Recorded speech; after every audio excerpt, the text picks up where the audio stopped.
पूजा बेटा, एक कप चाय बना दो ज़रा। आज बड़ी थकान लग रही है। दुकान पर आज काम भी बहुत था। अभी लाई पापा। थोड़ी देर बाद पूजा हाथ में चाय का कप लेकर अपने पापा के कमरे में आती है। ये क्या बेटा, सिर्फ चाय लेकर आ गई? देखो, अब तुम्हारी शादी की उम्र हो गई है। आज नहीं तो कल तुम्हें शादी करके दूसरे घर भी जाना है। एक बात गांठ बांध लो बेटा, चाय कभी भी सूखी किसी के सामने नहीं रखते। उसके दो कारण हैं। एक तो सूखी चाय किसी के सामने रखना अच्छा नहीं लगता, ये शिष्टाचार के खिलाफ है। और दूसरी बात यह है कि सूखी चाय पीने से एसिडिटी और पेट की कई बीमारियां हो सकती है। इसलिए चाय के साथ हमेशा कुछ ना कुछ स्नैक्स ज़रूर देना चाहिए। समझ गई बेटा? समझ गई पापा, और आगे से मैं इस बात का ख्याल भी रखूंगी। पापा की बताई हुई इस बात को पूजा ने वाकई गांठ बांध लिया था। कुछ समय के बाद पूजा की शादी अग्रवाल जी की बेटी के साथ हो जाती है। देख पूजा, आज तू विदा होकर मायके से ससुराल जा रही है। अपने अनुभव से बता रही हूँ, ससुराल में ना फर्स्ट इम्प्रेशन ही लास्ट इम्प्रेशन होता है। ससुराल में तेरे सास ससुर और बाकी के परिवार वाले तेरे बारे में एक बार जो धारणा बना लेंगे ना, जीवन भर वही ठप्पा लग जाएगा तेरे ऊपर, और उसको मरते दम तक धोना मुश्किल हो जाएगा। इसलिए शुरुआत में जाकर तेरी इच्छा हो ना हो, चाहे तुझे ज़बरदस्ती क्यों ना करनी पड़े, लेकिन गलती से भी कुछ ऐसा काम मत करना कि सारी ज़िंदगी उस धब्बे से मुक्ति ना मिल पाए। सबका ख्याल रखना, सबसे अच्छे से बात करना, समय पर जगना, समय पर सोना, यही वो बातें हैं जिससे लोग बहू को जज करते हैं। तो समझ रही है ना मैं क्या कह रही हूँ? हाँ, मैं समझ गई। डिम्पल की दी हुई नसीहतों को साथ लेकर पूजा शादी करके अपने ससुराल आ जाती है। शादी के अगले दिन, माँ जी खाने में क्या बनाना है आप बता दीजिए, मैं बना दूंगी। अरे बेटा, आज तो तुम्हारा ससुराल में पहला दिन है, अभी से तुम्हें खाने की चिंता करने की कोई ज़रूरत नहीं है। अरे भाई, तुम्हारी जिठानी है, मैं हूँ, हम लोग मिलकर सब संभाल लेंगे। थोड़े दिन तुम आराम कर लो, उसके बाद तुमसे पहली रसोई की रस्म कराने के बाद ही रसोई में तुमसे कुछ बनवाएंगे। जी माँ जी, जैसा आप कहें। देख रही हो बड़ी बहू, छोटी बहू तो बड़ी मेहनती है, शादी के पहले दिन ही रसोई में खाना बनाने के लिए तैयार हो गई। अरे जहाँ आजकल की बहू हैं महीने महीने भर तक रसोई में पाँव रखने को तैयार नहीं होती, हमारी पूजा बहू पहले दिन से ही काम करने से जी नहीं चुरा रही। भगवान ऐसी बनाए रखे इसे, मेरी बहू को किसी की गंदी नजर ना लगे। डिम्पल की बात एकदम सही थी, लगता है तीर एकदम निशाने पर लगा है। माँ जी तो मेरी बात सुनकर एकदम इम्प्रेस हो गई। ठीक कहती थी डिम्पल, गुड़ ना खिलाओ, गुड़ जैसी बात करना आना चाहिए। ससुराल में अपनी इमेज बनाए रखने के लिए थोड़े से एफर्ट तो करनी पड़ेंगे। 3 दिन के बाद, बड़ी बहू, एक कप चाय पिलवा दो, सर्दी बढ़ती जा रही है। सर्दियों में तो ऐसा लगता है दिन भर कोई चाय बना कर देता रहे और हम गर्मा गर्म चाय पीकर तरोताज़ा होते रहे। बाबूजी, माँ जी ने अब मेरी रसोई की पूजा करवा दी है, अब मैं रसोई में जा सकती हूँ। आपके लिए चाय बना कर लाऊं? हाँ बेटा, क्यों नहीं। अगर तुम्हारी इच्छा है तो तुम बना लो चाय, हमें इससे क्या एतराज़ होगा। पूजा, मैंने पहले ही चाय बनने के लिए रखी हुई थी, बाबूजी की चाय बन गई है, आ जाओ तुम भी चाय पी लो। क्या खाली चाय? बुरा मत मानिएगा भाभी, लेकिन क्या मैं एक बात कहूँ? हाँ हाँ बोलो पूजा, क्या बात है? भाभी और बाबूजी, आप ऐसी सूखी सूखी चाय क्यों पी रहे हैं? आप लोगों को पता नहीं, खाली चाय पीने से एसिडिटी की समस्या हो जाती है, और एसिडिटी ज़्यादा लंबे समय तक बनी रहे तो आंतों में घाव पैदा कर सकती है। इसके साथ साथ उससे पेट की कई तरह की बीमारियां भी हो सकती है। बढ़ती उम्र में तो इस बात का खास ख्याल रखने की ज़रूरत होती है कि आप चाय के साथ कुछ न कुछ ज़रूर लें। बात तो तुम्हारी बिल्कुल सही है पूजा, मैं तो खुद बाबूजी से कह कह कर थक गई हूँ कि चाय के साथ एक बिस्किट या थोड़ी सी नमकीन ज़रूर खा लिया करें, लेकिन बाबूजी तो बिस्किट और नमकीन के नाम से इतना दूर भागते हैं कि क्या बताऊँ। अब तुम आ गई हो ना, तुम ही समझाओ बाबूजी को। भाभी, अगर बाबूजी बिस्किट या नमकीन नहीं खा पाते तो उनके लिए कुछ हल्का फुल्का नाश्ता बना दिया करेंगे, उसमें परेशानी जैसी कोई बात नहीं है। अरे वाह बेटा, तुम तो बड़ी समझदार हो। सबकी सेहत का कितना ख्याल है तुम्हें। शाबाश बेटा, जीती रहो। ये तुमने बहुत अच्छी बात कही बेटा, आज से ये चाय और स्नैक्स वाली जिम्मेदारी तुम्हारी, ठीक है? हाँ हाँ माँ जी, क्यों नहीं, मैं बनाऊंगी ना सबके लिए चाय के साथ स्नैक्स। तो फिर ठीक है बेटा, ऐसा करो, आज से ही शुरुआत कर दो। तो क्या बनाओगी आज तुम स्नैक्स में? बाबूजी जो आप कहें वही बनाकर खिला दूंगी। बताइए क्या खाने का मन है? बेटा, अब तुम पूछ ही रही हो ना, तो सही बताया तो काफ़ी दिन हो गए ब्रेड पकोड़े नहीं खाए। तुम ऐसा करो, ब्रेड पकोड़े बनाना और एक कप चाय और बना लेना। जब ब्रेड पकोड़े तैयार हो जाए तो फिर उनको गर्मा गर्म चाय के साथ ले आना। फिलहाल तो बड़ी बहू चाय बना कर लाई है, इसको हम ऐसे ही पी लेंगे। ससुराल में पहली बार था जब किसी ने पूजा से कुछ बनाने के लिए कहा था, इसलिए पूजा खुशी खुशी रसोई में जाती है और सबके लिए ब्रेड पकौड़े बनाने लगती है। भाभी इतनी अच्छी खुशबू आ रही है, मुझसे तो अब कंट्रोल ही नहीं हो रहा। कितनी देर और लगेगी? बस तैयारी हो गई है, तेल भी गर्म हो गया है, 10 मिनट में ब्रेड पकौड़े लाना शुरू करती हूँ। पूजा को लगा था चाय के साथ स्नैक्स में सब लोग 1 या 2 ब्रेड पकौड़े खाएंगे, लेकिन उस बेचारी को कहाँ पता था अभी तो पार्टी शुरू हुई है। आगे आगे देखिए होता है क्या। ब्रेड के पूरे 2 पैकेट खत्म हो गए थे, लेकिन गरम गरम कुरकुरे ब्रेड पकौड़े खाकर घर में किसी का मन नहीं भर रहा था। ऊपर से ससुर जी तो 2 कप चाय पीने के बाद भी संतुष्ट नजर नहीं आ रहे थे। अरे बेटा, इतने बढ़िया ब्रेड पकौड़े बना रही हो और चाय तुमने छोटे से कप में ला कर रख दी। जब ऐसा कुछ खाने को बनाओ ना तो उसके साथ चाय भी थोड़ी ज़्यादा ही पीने का मन करता है। पूजा, ऐसा करो थोड़ी सी और चाय रख दो भाई, मैं तो अभी 1 कप चाय और लूँगी। मम्मी जी, वो आलू तो ख़त्म हो गए, अब और ब्रेड पकोड़े नहीं बन पाएंगे। तुम ऐसा करो, बिना आलू के वैसे ही ब्रेड के पकौड़े छान दो, मैं तो ऐसे ही खा लूँगा। एक के बाद दूसरा, दूसरे के बाद तीसरा ब्रेड पकोड़े थाली में जाते जा रहे थे और वाह वाह वाह वाह वाह करते सब लोग चटकारे लेकर खाते जा रहे थे। सबने पेट भरकर ब्रेड पकोड़े खा लिया। मुझे लगता है अब तो मुश्किल ही कोई लंच करेगा। पूजा बेटा, ब्रेड पकौड़े बनाने में बहुत देर लगा दी तुमने। अब तुम ऐसा करो, तुरंत ही खाना चढ़ा दो। अभी तुम्हारी काम करने की ज़्यादा स्पीड नहीं है ना, लंच बनते बनते समय भी ज़्यादा लगेगा। ठीक है मम्मी जी। सास की बात सुनकर पूजा तुरंत ही लंच बनाने में लग जाती है। सबको लंच कराने के बाद चलो अब काम ख़त्म हुआ, अब तो रात में ही खाना बनेगा। बीच में 2-3 घंटे का टाइम है, आराम कर लेती हूँ। इतने घंटे से रसोई में खड़े खड़े बिल्कुल थक गई हूँ मैं। पूजा अभी खाली पुलाव पकाई रही थी कि सास की आवाज़ सुनाई देती है। अरे पूजा बेटा, सबका खाना हो गया ना? किचन साफ कर दिया तुमने? जी मम्मी जी, सब हो गया। तो ऐसा करो बेटा, अपने बाबूजी के लिए थोड़ी सी चाय रख देना। उन्हें ना खाना खाने के बाद चाय पीने की आदत है। क्या? एक बार फिर से चाय? हे भगवान, क्या मुसीबत है। पूजा बेटा, क्या बनाओगी चाय के साथ? अच्छा ऐसा करो, थोड़े से नमक पारे छान दो। अभी खाना खाया है तो ज़्यादा कुछ खाने की इच्छा नहीं है, 2-4 टुकड़े नमक पारे ही खा लेंगे।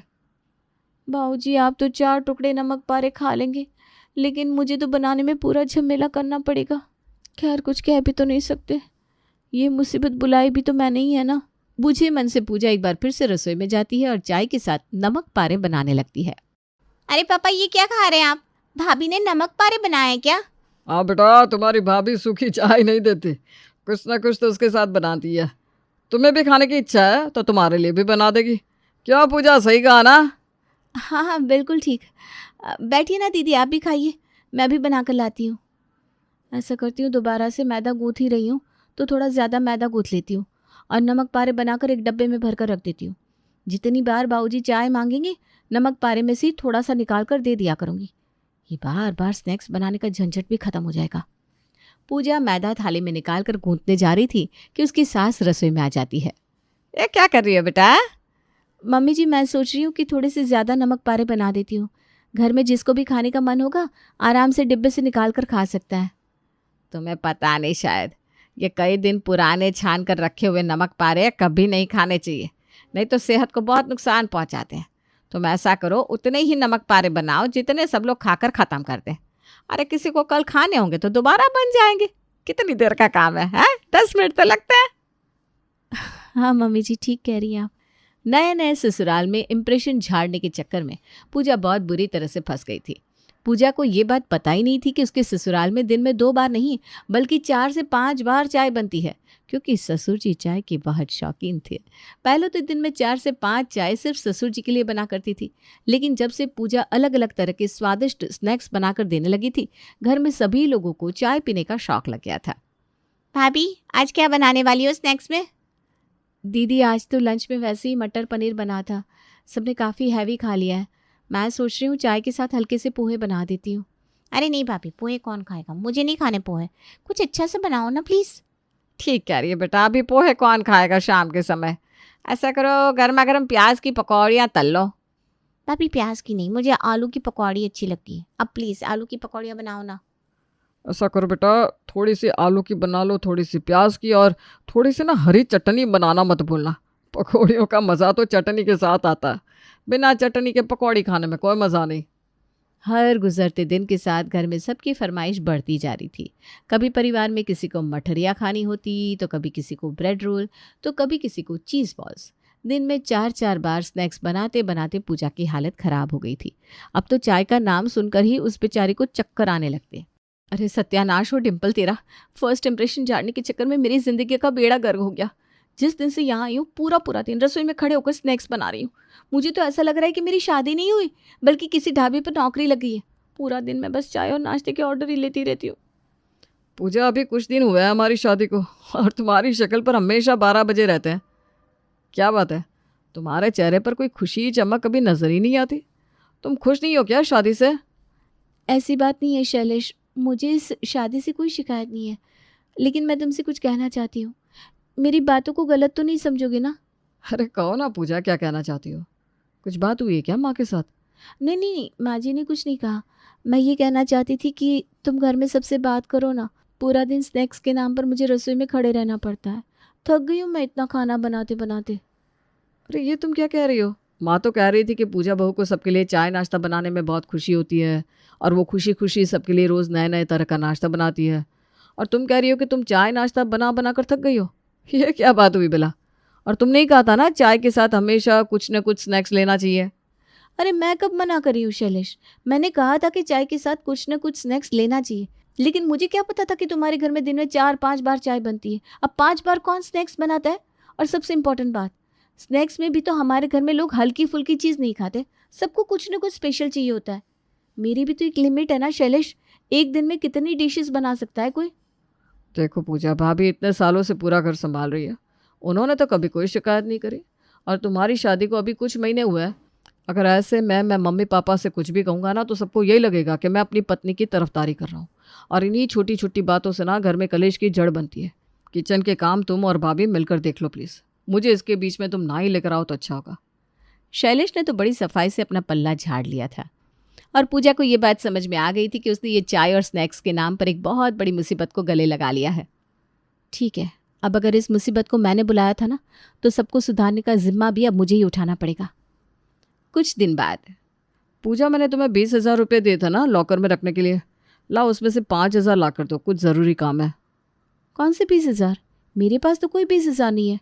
अरे बड़ी जल्दी भूल गई तुम, अभी कुछ दिन पहले दिए थे ना। अरे उन पैसों की बात कर रहे हो? वो पैसे तो कब के ख़त्म हो गए। बल्कि उसके बाद तो मैंने मेरे पास जो 10,000 रखे थे वो भी घर के खर्चे में ख़त्म कर दिए, और आप अभी अपने 20,000 पूछ रहे हो। अरे ऐसा क्या खरीद लिया तुमने जो 30,000 का खर्चा हो गया?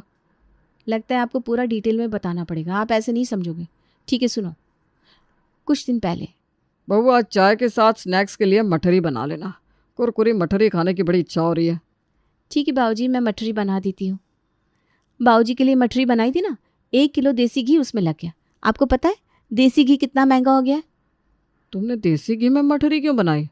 अरे स्नैक्स बनाने के लिए देसी घी कौन यूज़ करता है? मैं करती हूँ ना, मैं तो सारे स्नैक्स देसी घी में ही बनाती हूँ। अब ऐसा वैसा तेल यूज़ करके स्नैक्स बनाऊंगी तो सबकी सेहत खराब नहीं हो जाएगी?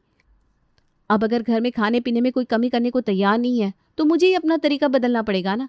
अब सेहत के साथ तो समझौता नहीं कर सकते। पिछले 15 दिन में 10 किलो देसी घी खर्च हो गया। 6,000 का तो सिर्फ देसी घी आया। उसके अलावा जो दूसरे दिन पनीर के पकौड़े, पनीर पराठे, चीज़ सैंडविच और ड्राई फ्रूट का हलवा बन रहा है, वो सब खरीदने के लिए भी तो खर्चा करना पड़ता है ना। घर में इतने सारे लोग हैं तो राशन भी तो उसी के अकॉर्डिंग लेना होता है। पत्नी की बातें सुनकर शैलेश का सर घूमने लगा था। अगले दिन, बाबूजी नाश्ते में पनीर के पराठे बनाऊं या फिर चीज़ कटलेट? अरे भाई, क्या ज़रूरत है पनीर पराठे और चीज़ कटलेट की? तुम ऐसा करो, पार्ले जी का बिस्किट रखा होगा वही ले आओ। इतना तेल मसाला इस उम्र में बाबूजी खाएंगे तो उनकी सेहत खराब हो जाएगी। बाबूजी, मैंने ठीक कहा ना? अरे नहीं बेटा, बहू का मन है पनीर के पराठे बनाने का तो बनाने दे उसे। नहीं बाबूजी, आपको समझ में नहीं आ रहा। अभी पिछले महीने मैंने आपके सारे टेस्ट कराए थे, उसमें शुगर भी हाई साइड आ रहा है आपका, और डॉक्टर ने मुझे खास तौर पर कहा है कि आपकी डाइट का ख्याल रखो। अच्छा चलो बेटा, ठीक है, ऐसी बात है तो यही सही। बाबूजी, मैंने स्नैक्स के लिए क्रोज़न मंगा कर रखे हैं, आप कहो तो चाय के साथ सर्व कर दूं? अरे भाई, कौन सी दुनिया से आई हो तुम? क्यों मेरे बजट का बंटाधार करने पर तुली हुई हो? चाय के साथ क्रोज़न कौन सर्व करता है? तुम्हें पता भी है एक क्रोज़न 150 रुपये का आता है। ये कैसी बात कर रहे हो शैलेश तुम? अब घर में सबको चाय नाश्ता देने से पहले मैं उनकी कीमत देखूंगी क्या? अरे मम्मी, शुगर बढ़ जाएगा आप दोनों का। इसलिए अब दिन में 4 बार चाय पीना बंद कर दो आप लोग। मना करो इसको, वरना ये महीने के 30,000 तो स्नैक्स खिलाने में ही उड़ा देगी। पूजा के स्नैक्स शैलेश की जेब पर इतने भारी पड़ रहे थे कि कुछ ही दिनों में उसने घर में सबकी चाय और स्नैक्स की आदत छुड़वा दी।